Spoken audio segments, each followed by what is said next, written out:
capítulo 48, para a leitura do verso 35. É o último versículo da profecia de Ezequiel. Ezequiel 48, verso 35.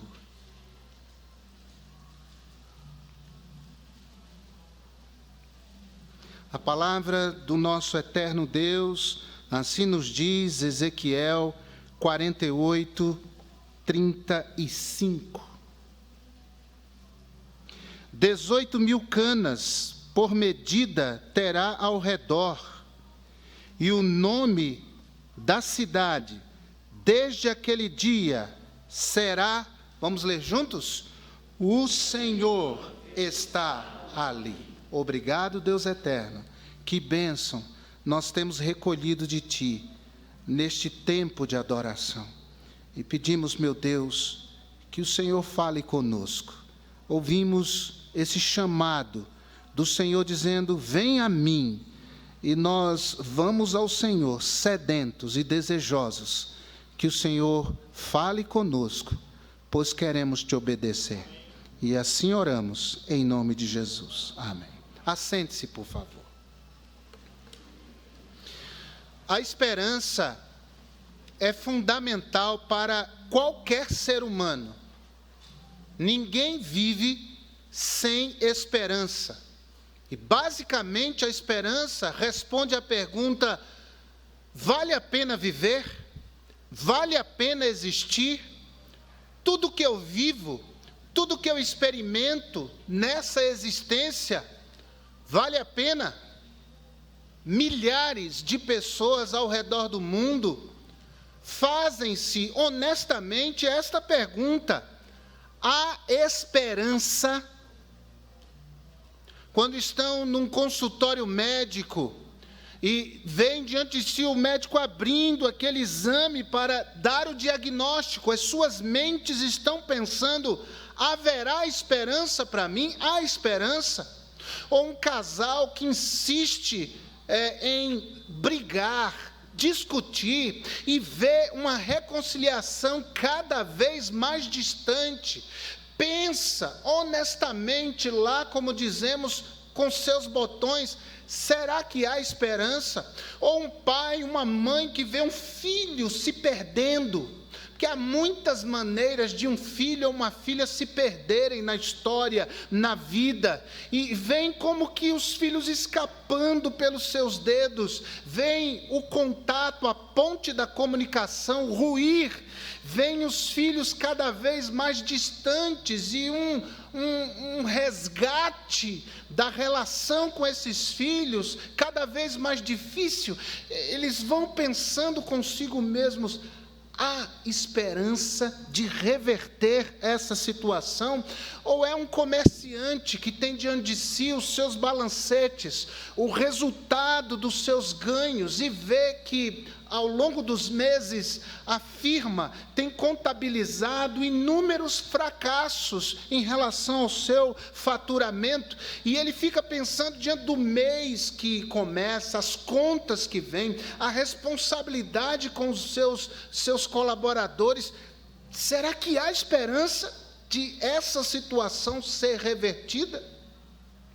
Irmãos, os líderes mundiais, diante desta pandemia, eles estão lidando com uma pressão, com um problema que eles e nós, a sociedade atual, não conhecia.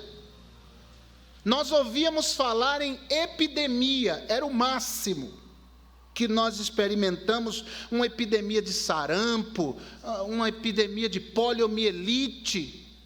Quando pensávamos em epidemia, era esse o nível. Nós conhecemos a pandemia, algo que não é localizado, mas que ganhou o mundo.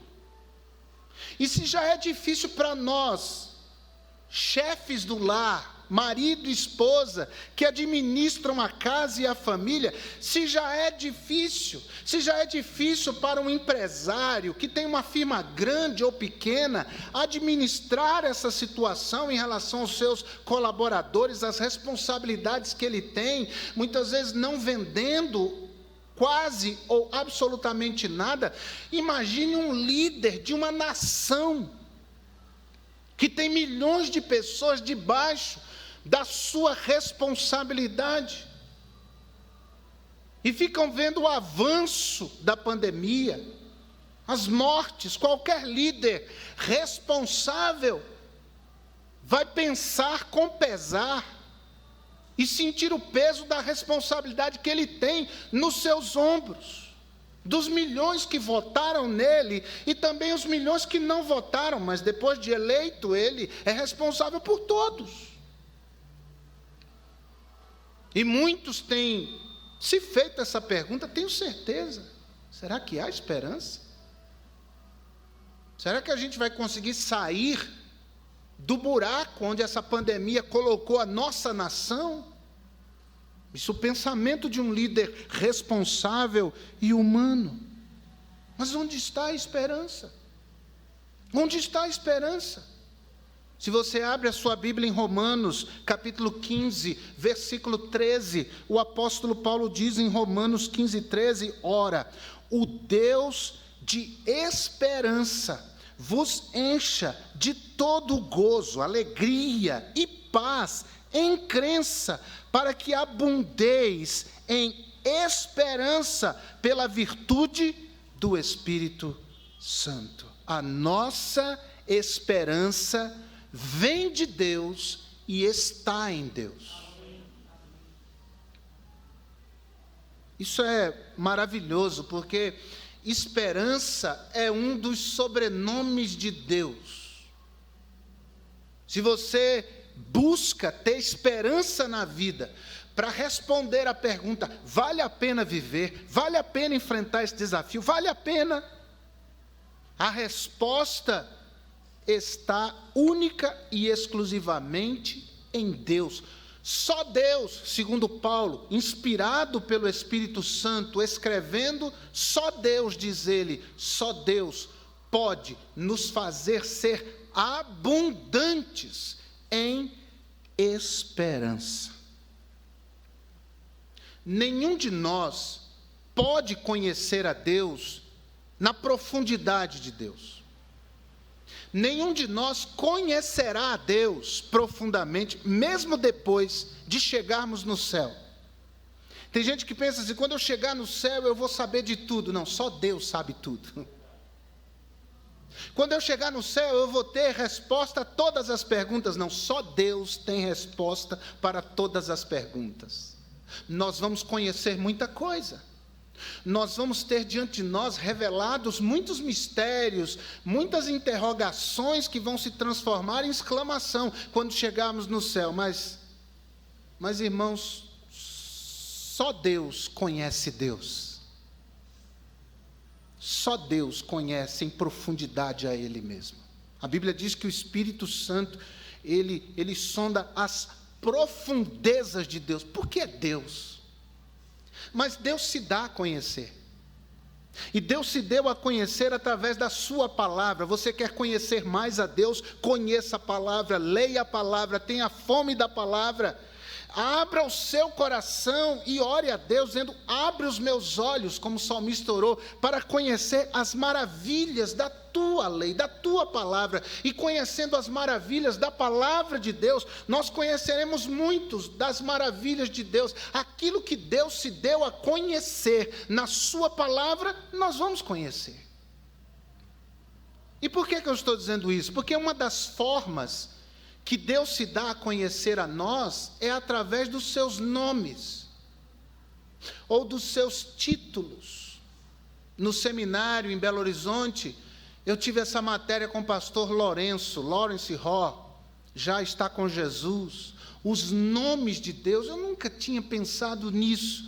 E ele foi nos conduzindo dentro das maravilhas que a Bíblia fala a respeito do Senhor, mediante o estudo dos nomes ou títulos que Deus tem. E assim se dá a conhecer. Dentre tantos, a Bíblia chama a Deus de Yahvé Shalom, ou o Senhor da paz, ou o Senhor é paz. A Bíblia chama a Deus de Yavé Jireh, ou o Senhor é provisão, ou ainda, o Senhor dá provisão, Deus provê, Deus supre. O nome mostra uma característica de Deus. Deus é supridor, Deus é paz. E por aí vai, tantos outros nomes de Deus dentro da sua palavra que revelam um pouco do seu caráter. Ezequiel termina o seu livro com um desses nomes de Deus. E, em princípio, ele chama o nome da cidade de Deus, na sua visão, na visão que teve, ele chama o nome da cidade de Deus de Jeová ou Yavé Chamar, que traduzido significa o Senhor está ali. Isso é forte. Yavé Chamar, o Senhor está ali. E com esse nome que Deus se dá a conhecer, Ele também se dá a conhecer alguns aspectos da sua maravilhosa natureza, dos seus maravilhosos atributos. Ele revela de si, revela a si para nós. Então, quando nós pensamos em Yavé Chamar, o Senhor está ali, o que vem à nossa mente? O que é que isso significa para nós, povo de Deus? Pelo menos 3 coisas. Em primeiro lugar, significa que a sua presença nos acompanhará. O texto diz, o Senhor está. Isso é presença. Onde Ele está? Me mostra, me aponta. Você está vendo onde Ele está? Quando se trata do povo de Deus, mais importante de onde Ele está, é saber que Ele está. Os discípulos no caminho de Emaús não conseguiam entender, enxergar que Jesus estava ali, mas Ele ali estava com eles. Você pode não estar vendo, você pode não estar percebendo, você pode achar que Deus não está, mas você é povo de Deus, então deixa eu lhe dizer, o Senhor está aí.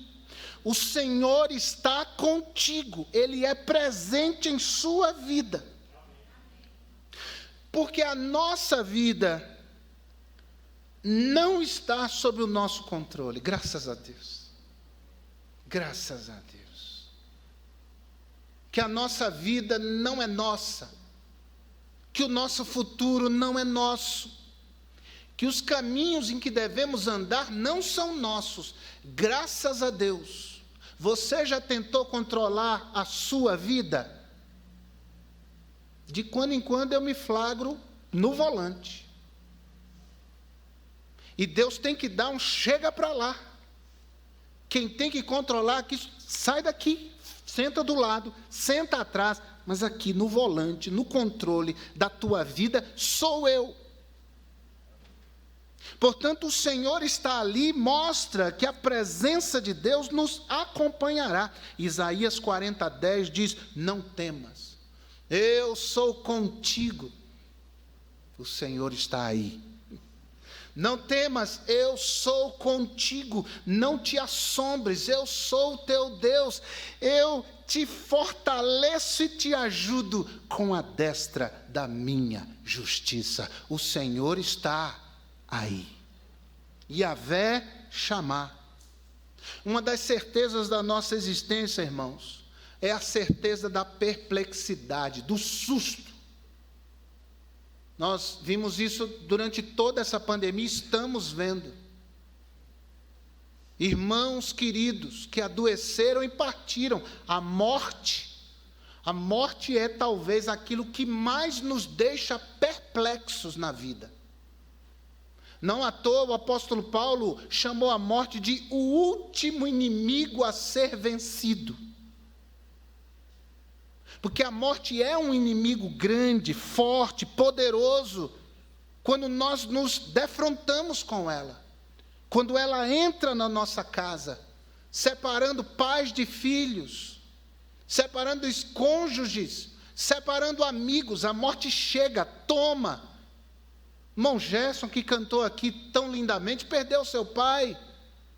Nessa pandemia, outros irmãos aqui perderam familiares ou amigos nessa pandemia. E essa separação que a morte traz pode produzir toda sorte de sentimento de insegurança, de desalento, de abandono. E perguntas vão surgindo na cabeça da gente. E se a morte entrar na minha casa e me separar do meu esposo, da minha esposa? E se essa doença levar meus filhos? Ou não precisa ser a morte, pode ser um divórcio, uma separação. Ou pode ser um filho que enveredou pelas drogas. Esses acontecimentos mexem. A vida, irmãos, está recheada de ambientes geradores de perplexidade. E aí vem a pergunta, e aí? Se meu filho me deixar, esquecer de mim na minha velhice, se o meu cônjuge for embora, me abandonar, eu ficar sozinho, se os meus amigos se esquecerem de mim? A resposta: Yahvé chamar, o Senhor está ali. Deus não nos deixa, irmãos. Deus não nos abandona. Deus é fiel, é presente e Ele estará conosco. Olha como Davi pintou o quadro da perplexidade. Salmo 27, verso 10. Abra aí para a gente ler junto. Salmo 27, verso 10. Olha um aspecto, um terreno gerador de perplexidade, descrito por Davi no Salmo 27, verso 10. Porque, vamos ler juntos? Porque quando meu pai e minha mãe me desampararem, o Senhor me recolherá. Tem uma outra versão que diz, ainda que. Alguém tem essa aí? Ainda que. Tem irmãos que tem. O meu pai e minha mãe me desamparem, me abandonem, o Senhor me acolherá. Isso é perplexo, deixa qualquer um perplexo, o abandono dos pais. Mas louvado seja o Senhor que está ali. Pai e mãe podem, pai e mãe partem, mas o Senhor permanece, o Senhor fica, o Senhor está ali. Uma esposa volta de um sepultamento do marido, um filho volta do sepultamento de um pai, cheio de questionamentos, o que será de mim? Ou aqueles questionamentos honestos que nós temos, por que comigo? Por que eu? Me lembro de um pastor em Belo Horizonte, a esposa com câncer, a situação piorando, e ele diz que movido pela dor, de sentir, perdendo a sua esposa, ele foi orar, dobrou os joelhos, abriu o coração, e em lágrimas, ele orou a Deus, dizendo assim, Senhor, tanta gente ruim nessa igreja, e o Senhor vai levar minha esposa? E ele disse, eu escrevi uma lista de gente, escreve esse aqui, ó, ele é isso, aquele ali faz isso, aquela lá tem essa e essa atitude, aquele lá. Eu tinha uma lista. Dizia que o Senhor vai levar minha esposa, tanta gente ruim. Ele estava cheio de dor. É interessante que a esposa faleceu, partiu para a eternidade, ele passou um período difícil de luto, mas Deus curou o coração dele, e um dia, pregando na igreja, ele contou isso, ninguém sabia. Ele contou dessa lista, e do jeito que ele orou. Aí terminou o culto, ele foi para a porta da igreja, e uma fila enorme de pessoas. E ele pensou, meu Deus, hoje eu abafei, hoje eu preguei demais. Todo mundo vai dizer, Deus abençoe, foi uma bênção, que coisa extraordinária. O primeiro que apertou a mão dele já deu o tom da conversa, disse, eu quero saber se eu estou naquela lista. O pastor teve que explicar que era um coração perplexo diante das situações difíceis. Mas a resposta, irmãos, para a nossa perplexidade é que Deus é presente, Deus está conosco. Nós não sabemos o futuro, nós não controlamos o futuro, nós não controlamos as circunstâncias, mas o nosso consolo é saber que Deus está conosco, que a presença de Deus jamais nos abandonará. Acho lindo o texto de Deuteronômio 32, versículo 8, marque na sua Bíblia, Deuteronômio 32, verso 8, a palavra de Deus diz, o Senhor, pois é aquele que vai adiante de ti. Que coisa linda, Deuteronômio 32, 8. O Senhor, pois é aquele que vai adiante de ti, Ele será contigo, não te deixará, nem te desamparará. Não temas, nem te espantes. Tem motivo para ter medo? Se Deus está com você? Se Deus é presente na sua vida, se Deus é vivo e ativo na sua história, vai temer o quê? Deus é contigo, o Senhor está aí. Em segundo lugar, o Senhor está ali, significa que a sua vontade nos conduzirá. Não só que a sua presença nos acompanhará, mas é uma presença ativa, manifestando a sua vontade para nos guiar. O Senhor está ali, é a ideia de indicação. Olhe para onde você tem que olhar, é onde teus olhos têm de estar, é onde a tua atenção tem de estar. É a ideia de ser guiado aonde Deus está, o Senhor está ali. E nós somos, irmãos, ou não somos um acidente. Eu confio, irmãos, apesar das minhas falhas e da minha pequena fé, que Deus está conduzindo tudo na minha vida e na vida da minha família. Eu creio nisso. Por isso evito lamentar com as perdas, com aquelas coisas que eu não planejei, que eu não esperava. Eu sempre tendo a pensar, e eu sou falho, e eu tenho meus momentos como aquele pastor, não de fazer lista, nada disso, mas de chegar a Deus e dizer assim, meu Deus, mas não entendo isso. Mas eu tendo a confiar que aquilo que eu perdi foi um livramento de Deus. Que aquela porta que se fechou foi uma ação de Deus.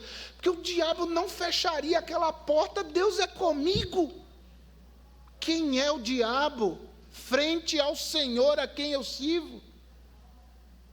Eu sou nada comparado junto, pensando na questão do diabo, mas Deus é superior em tudo, infinitamente.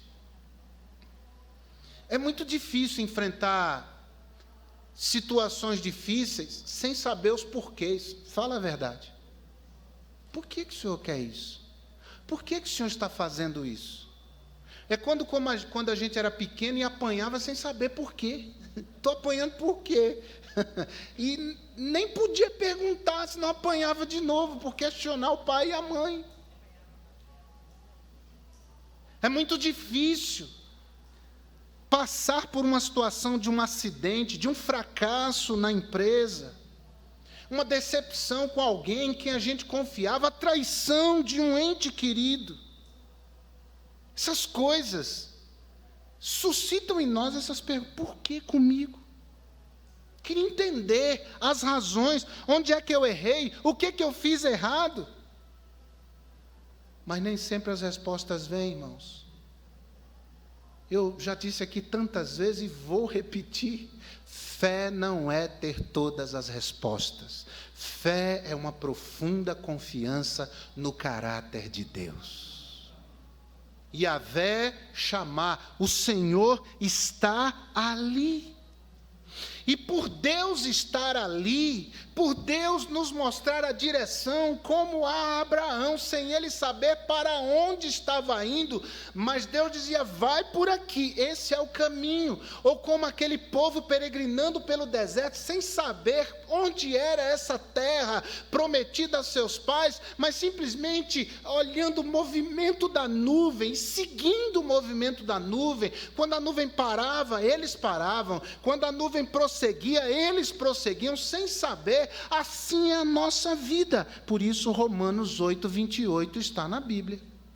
E sabemos que todas as coisas cooperam juntamente para o bem daqueles que amam a Deus.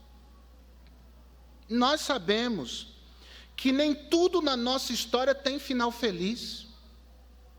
Nem tudo na nossa história termina do jeito que nós gostaríamos. Nem todo doente é curado, nem todo casal se reconcilia, nem todo filho é resgatado. Nós sabemos disso.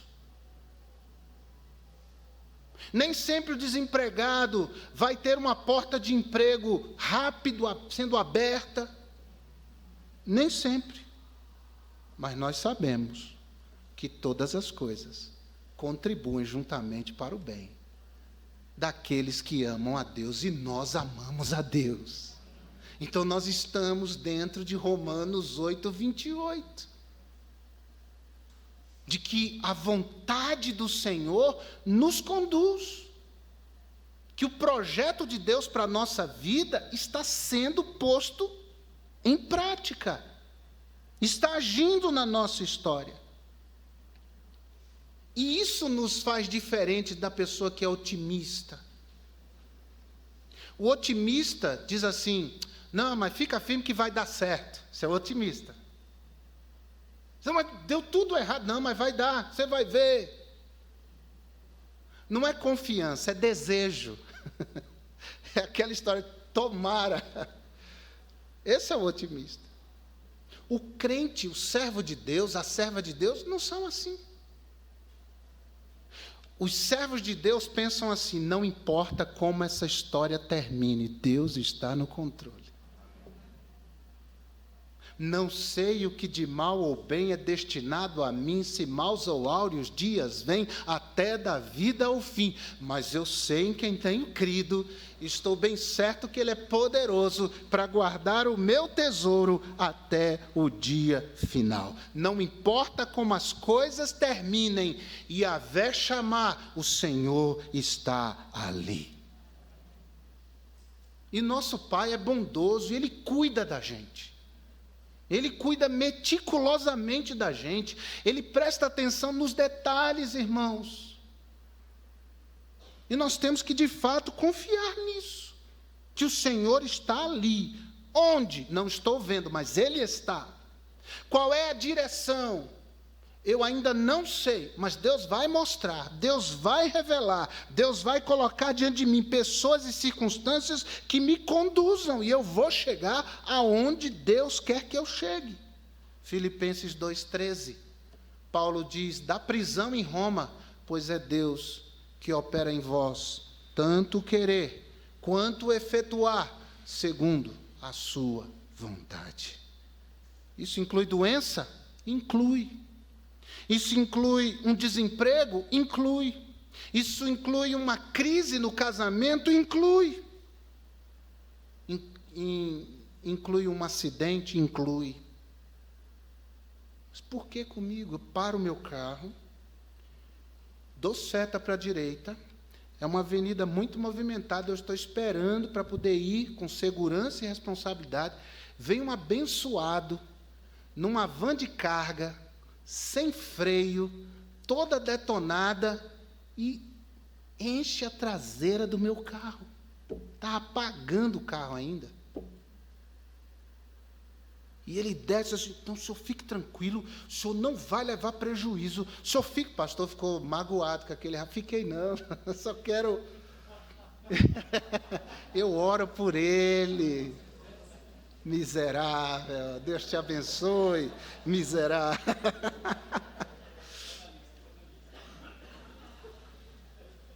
Quando eu escrever uma lista para orar, Jó capítulo 2, verso 10 diz assim: porém, Jó disse à sua esposa, como fala qualquer doida, falas tu. Recebemos o bem de Deus e não receberíamos o mal. Em tudo isto não pecou Jó com seus lábios.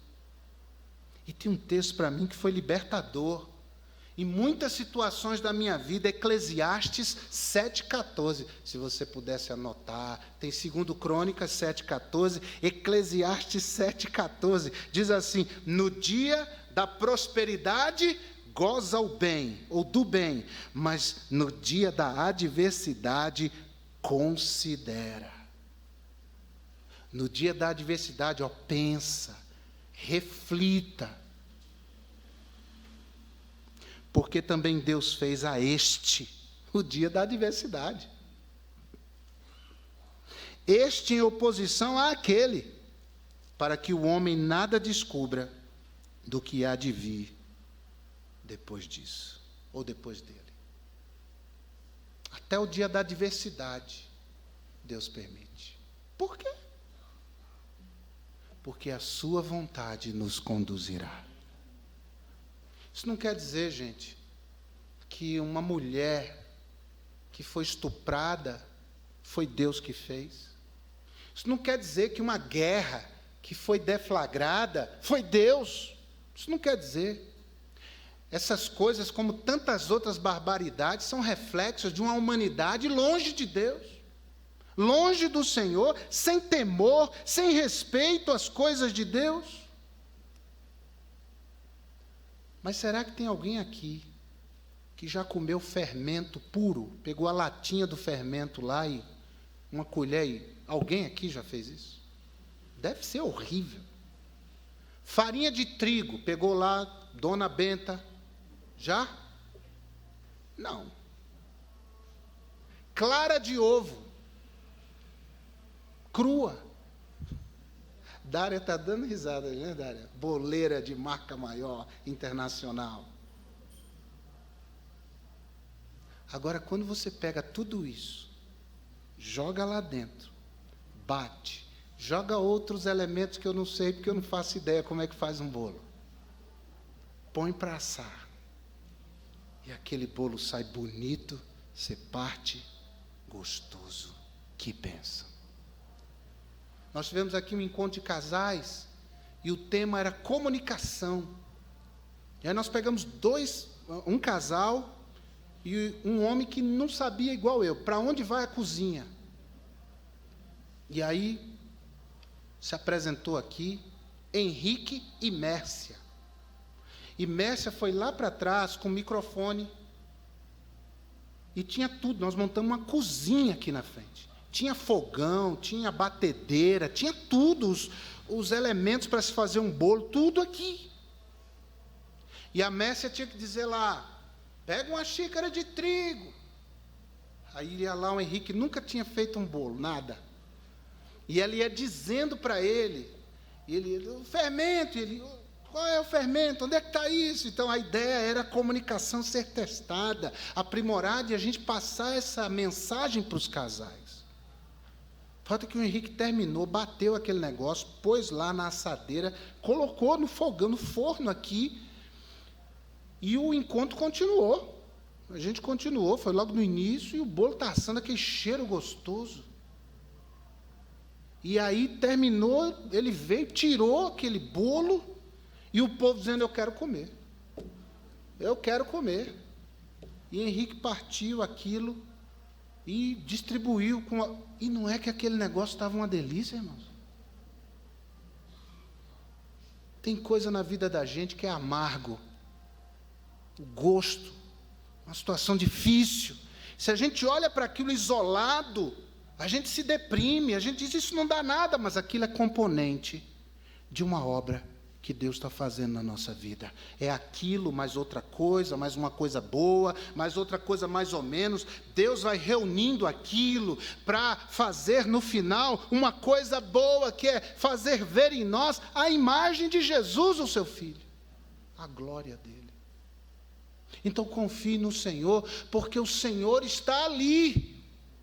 Naquela situação difícil, complicada, o Senhor está ali. Já pensou na crucificação de Jesus? Quem olha aquilo é repugnante. Que injustiça com aquele homem. Um homem que fez o bem, apregoou o bem, olha como sofreu, olha como apanhou, olha como teve dor, olha a maneira que ele morreu. É repugnante. É cheiro de morte para os que se perdem, disse Paulo. Mas quando a gente olha para o plano da redenção, a gente olha para aquela situação e diz assim: ó Senhor, louvado seja o teu nome, pois pela tua morte o Senhor me trouxe vida. Então não olhe para as situações pontuais, difíceis da sua vida, não. Pela fé, encare isso como um dos componentes, um dos ingredientes que Deus está usando para operar o bem na tua vida.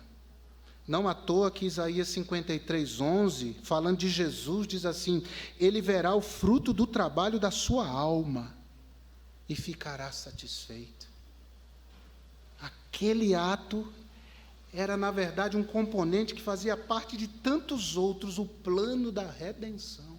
Quando a gente olha para Apocalipse, a gente vê aquela multidão de remidos, eu e você, inclusive, entrando no céu, na glória eterna, lavados, remidos pelo sangue de Jesus.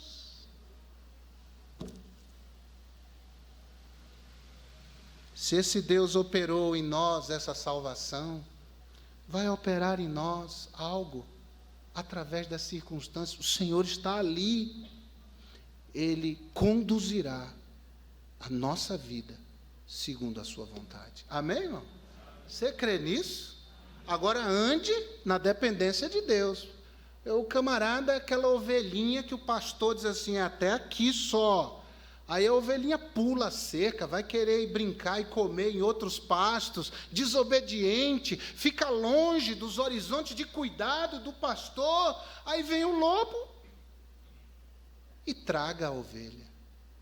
Mas as ovelhas que seguem o pastor, às águas tranquilas, aos pastos verdejantes, que obedecem ao comando de voz do pastor celestial, que é o Senhor, essas estão seguras.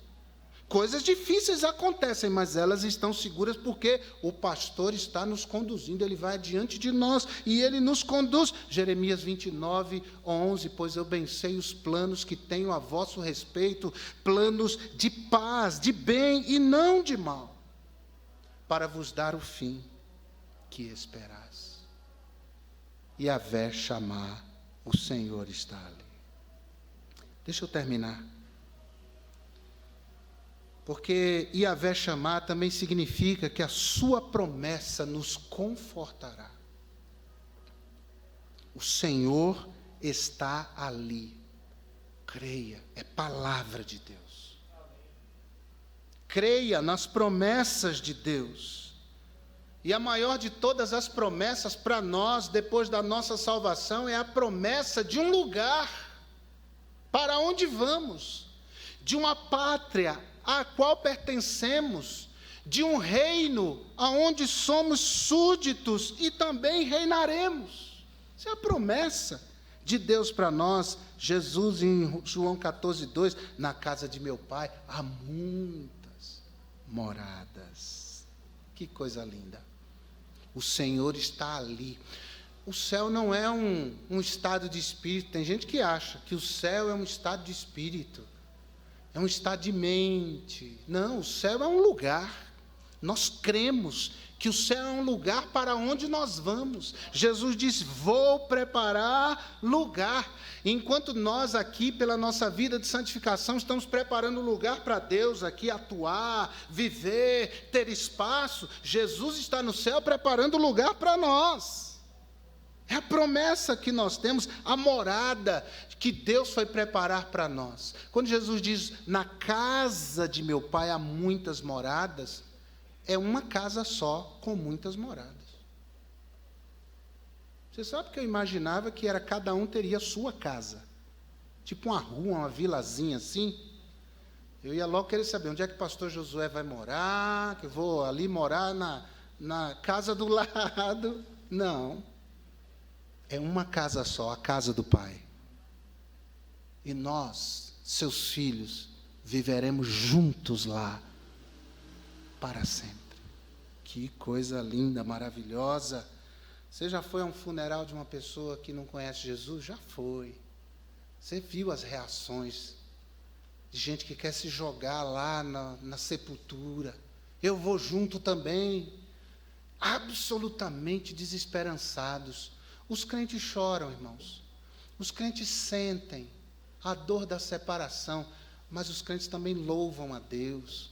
Os crentes também têm essa esperança de que a gente vai se encontrar, vai chegar o tempo de nos encontrarmos e estarmos juntos na casa do Pai, porque o Senhor está ali. Por isso não desfalecemos, Paulo diz, né, segundo aos Coríntios 4, não desfalecemos, ainda que essa carne, esse tabernáculo se desfaça, temos para com Deus um edifício, não feito por mãos, no céu, um novo corpo, uma morada nova. Esse mundo, gente, completamente descontrolado, perdido, é um carro sem freio, sem motorista, descendo ladeira abaixo. Esse é o nosso mundo. Mas nós temos promessa. Jesus nos deixou promessa. Isso tudo vai passar. Mas nós temos uma promessa de que nós não passaremos. Amém, irmãos? Que nós estaremos para sempre com o Senhor. Isso é esperança. Vale a pena? Vale. Vale a pena. Por que vale a pena? Porque Jesus é presente na nossa vida. Porque Jesus conduz a nossa vida segundo a sua vontade. E porque Jesus está nos conduzindo para um lugar que Ele prometeu para cada um de nós. Yahvé chamar. O Senhor está ali. Amém, irmãos? Você crê nisso? Então, curva a sua cabeça, em nome de Jesus. Fale com o Senhor. Eu tenho certeza que enquanto eu falava aqui da parte de Deus, sua mente viajava, lembrando de situações, de pessoas, de dores, de tristezas, de situações das mais variadas. Mas o Espírito Santo veio a você para dizer, Yahvé chamar, o Senhor está ali. Nele, você tem a certeza da presença, você tem a certeza da condução da sua vida, porque todas as coisas cooperam para o bem. Você tem certeza para onde você está indo, que é para além desse mundo, dessa vida, mas para o céu. Tem alguém aqui, meu irmão em Cristo Jesus, que diz, pastor, Deus falou meu coração hoje à noite, estou renovando minha fé. Amém, amém, amém, louvado seja Deus, amém, amém. Na galeria tem pessoas assim, estou renovando minha confiança nesse Deus. Eu não entendo muita coisa, mas Deus é comigo, amém. No coral